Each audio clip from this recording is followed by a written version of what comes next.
তৃণমূল কংগ্রেসের সর্বাধিনায়িকা তথা বাংলার মুখ্যমন্ত্রী মমতা বন্দ্যোপাধ্যায় এবং অধিনায়ক তথা তৃণমূল কংগ্রেসের কাণ্ডারি অভিষেক বন্দ্যোপাধ্যায়ের নির্দেশে কেন্দ্রের বিজেপি জনবিরোধী সিদ্ধান্তে এবং জীবনদায়ী ওষুধ সহ নিত্য প্রয়োজনীয় জিনিসের লাগাতার মূল্য বৃদ্ধির প্রতিবাদে পূর্ব বর্ধমান জেলার খণ্ডঘোষ ব্লকের ব্লক সভাপতির নেতৃত্বে ব্লকের রাজনৈতিক নেতৃত্ব ও সাধারণ মানুষদের নিয়ে একটি প্রতিবাদ মিছিল ও পথসভা করা হয়।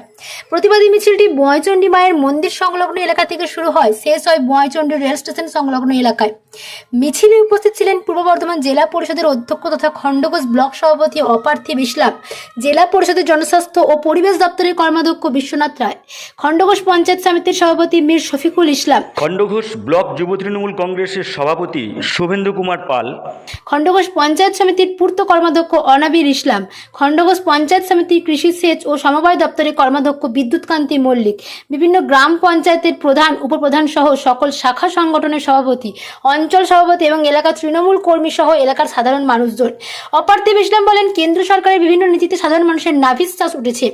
সাধারণ খেটে খাওয়া গরিব মানুষ, তাদের জীবনদায়ী ওষুধ অত্যন্ত প্রয়োজন। প্রতিনিয়ত তারও দাম এমনভাবে বাড়িয়ে দিয়েছে কেন্দ্র সরকার, তাদের জীবন মরণ সমস্যা হয়ে দাঁড়িয়েছে। নিত্য প্রয়োজনীয় জিনিসের মূল্য এত বৃদ্ধি পেয়েছে, মানুষ ব্যতিব্যস্ত হয়ে উঠেছে। বাংলার মানুষ এর থেকে পরিত্রাণ পেতে চাইছে, তাই দলনেত্রীর নির্দেশে তারা আজকের এই প্রতিবাদ মিছিল ও প্রতিবাদ সভা করলেন। বিশ্বনাথ রায় বলেন, দলের সর্বোচ্চ নেতৃত্বের নির্দেশেই এই প্রতিবাদ মিছিল করছেন তারা। মিছিল শেষে একটি পথসভাও করা হয়েছে। যেভাবে জীবনদায়ী ওষুধের দাম কেন্দ্রের বিজেপি সরকার বাড়াচ্ছে, তাতে সাধারণ মানুষের নাগালের বাইরে চলে যাচ্ছে। এর সঙ্গে রয়েছে নিত্য প্রয়োজনীয় জিনিসের দাম, যা হু হু করে বেড়ে চলেছে প্রতিনিয়ত। কেন্দ্র সরকার কথা দেওয়া সত্ত্বেও বছরে 2 কোটি বেকারের চাকরি হয়নি এবং 15 লক্ষ করে টাকা বাংলার কোনো মানুষ পাননি। তাই এই ভাঁওতাবাজি সরকার আর চায় না বাংলার মানুষ। আগামী 26 সালের ভোটের জন্য বাংলার মানুষ এখন থেকেই কোমর বেঁধে নেমে পড়েছেন। কেন্দ্রের পদ্ম ফুল বাংলায় ফুটবে না, বাংলায় শুধুমাত্র বেঁচে থাকবে ঘাস ফুল। প্রতিবাদ মিছিল ও প্রতিবাদ সভার শেষে মোদির কুশপুত্তলিকা দাহ করেন এলাকার তৃণমূল নেতৃত্ব। বাচ্চা গরম বাচ্চা ঘাম শূন্য হবে জয় শ্রীরাম, এই মিছিলের লোকের মেলা শুধু বলো জয় বাংলা। বাচ্চা গরম বাচ্চা ঘাম শূন্য হবে জয় শ্রীরাম, এই মিছিলের লোকের মেলা শুধু বলো জয় বাংলা। বন্দে মাতরম, তৃণমূল করে জিন্দাবাদ। কেন্দ্রের লাগাম ছাড়া ওষুধ দাম বৃদ্ধির প্রতিবাদে তৃণমূল করে লড়ছে। কেন্দ্রের জীবনদায়ী ওষুধ দাম বৃদ্ধির প্রতিবাদে তৃণমূল করে লড়ছে।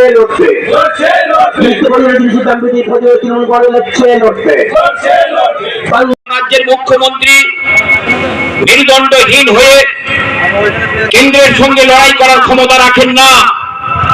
চোখে চোখ রেখে এক মহিয়সী নারী, টালির চালে বাস করা একজন বস্তি বাড়ির মহিলা, তার কাল ঘাম ছুটিয়ে দিচ্ছেন।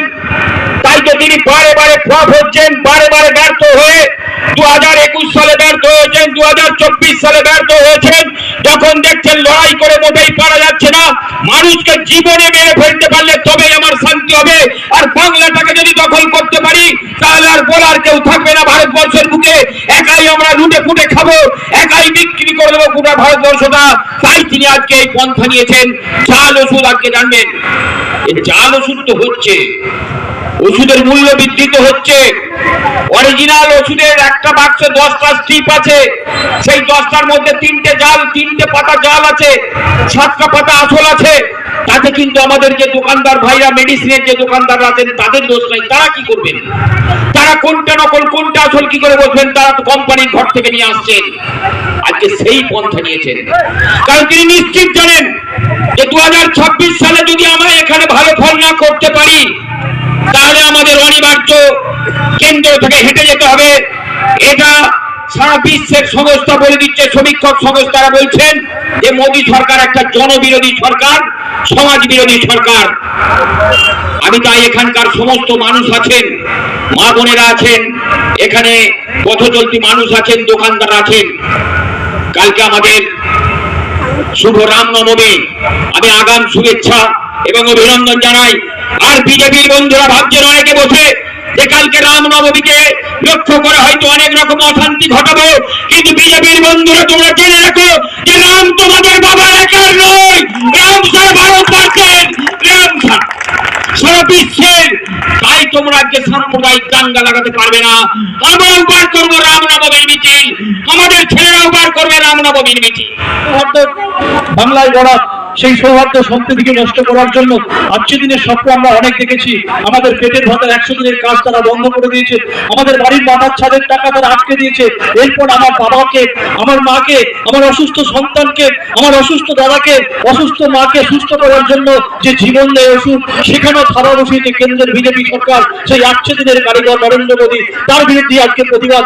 এখন আহ্বান জানাবো আমাদের খণ্ডঘোষ পঞ্চায়েত সমিতির পূর্ত স্থায়ী সমিতির কর্মাধ্যক্ষ তথা বিশিষ্ট শিক্ষক নেতৃত্ব শেখ মোহাম্মদ অনাবিল ইসলাম মহাশয়কে আজকের এই প্রতিবাদ সভা থেকে আজকে আপনাদের কাছে বার্তা পৌঁছে দিতে, যে আগামী দিনে মানুষকে কি ভূমিকা গ্রহণ করতে হবে। আমরা তো তৃণমূল কংগ্রেস কর্মীরা পথে আছি, আন্দোলনে আছি, আপনাদের সাথে আছি, আমাদের সরকার উন্নয়নে আছে, কিন্তু আপনাদেরকে কি ভূমিকা পালন করতে হবে তার দিশা উনি আপনাদের সামনে তুলে ধরবেন। মমতা ব্যানার্জির ডাকে আজকে যদি সারা বাংলা গর্জে নরেন্দ্র মোদীর চেয়ারটা কিন্তু কেঁপে যাবে। তৎপরীণ ভাষায় আমরা এই জায়গায় দাবি করতে পারি, এই জায়গা থেকে আমরা নরেন্দ্র মোদীকে হুঁশিয়ারি দিতে চাই যে আপনি জানেন না বাংলার অগ্নিকন্যা মমতা বন্দ্যোপাধ্যায় তার ক্ষমতা কতটা, এবং আপনি জানেন, বিশ্বাস করেন বলেই আজকে যখন ওয়াকফ বিল নিয়ে আপনি যখন সারা দেশে উত্তাল করেছেন, যে আপনি জানেন যে পশ্চিমবঙ্গ থেকে ওয়াকফ বিল নিয়ে যদি আন্দোলন শুরু হয়, সেই আন্দোলনের ঢেউ দিল্লি পর্যন্ত পৌঁছাবে এবং আপনারা আক্ষেপ করবেন এবং সেই আপনাদের চেয়ারটা যমুনা নদীতে নিক্ষেপ করবে এই ভারতবর্ষের মানুষ। সেই কারণেই এই বাংলাতে আপনারা একটা এই বাংলার এমন রায় দিলেন যে 26,000 শিক্ষকের চাকরি চলে গেল এবং এই বাংলার মানুষকে একটা বিভ্রান্তিকর অবস্থার মধ্যে আপনারা ফেলে দিলেন। এবং সুপরিকল্পিত ভাবে আজকে যেটা আমার পূর্ববর্তী বক্তা বলছিলেন, যাকে যে মূল কারণে আজকে আমরা বিক্ষোভ সমাবেশে হাজির হয়েছি, জীবনদায়ী ওষুধ।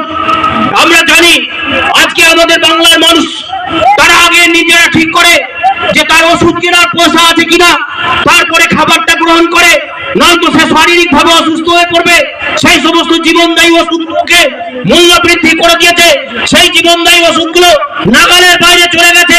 আজকে না বিশ্বাস হচ্ছে সাধারণ মানুষের, কারণ যে সমস্ত জীবনদায়ী ওষুধগুলো লাগাম ছাড়া মাত্রাতিরিক্ত তার মূল্য বৃদ্ধি ঘটে গেছে এবং পরিকল্পিতভাবে সেটা ঘটানো হয়েছে। আপনারা হয়তো মূল্য বৃদ্ধিটা দেখছেন, কিন্তু এর পিছনে যে দুরভিসন্ধি, এর পিছনে যে কারণটা আছে, সেটা আপনাদের সামনে আমি যত্নহীন ভাষায় দাবি রাখছি।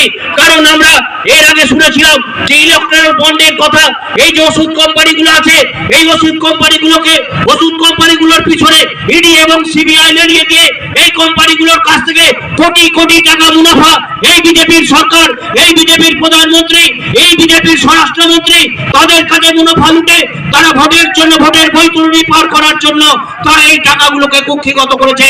এবং সেই জায়গায় দেখবেন যখন ভোট আসে তখন এই বোয়ালচন্ডীর বিভিন্ন গ্রামে, বোয়ালচন্ডীর বিভিন্ন বুথে সেই টাকাগুলোকে পাঠিয়ে দিয়ে এখানকার বিজেপির যে সমস্ত বন্ধুরা আছেন তাদেরকে মদ আর মাংস খাওয়ার ব্যবস্থা করে দেন এই নরেন্দ্র মোদী।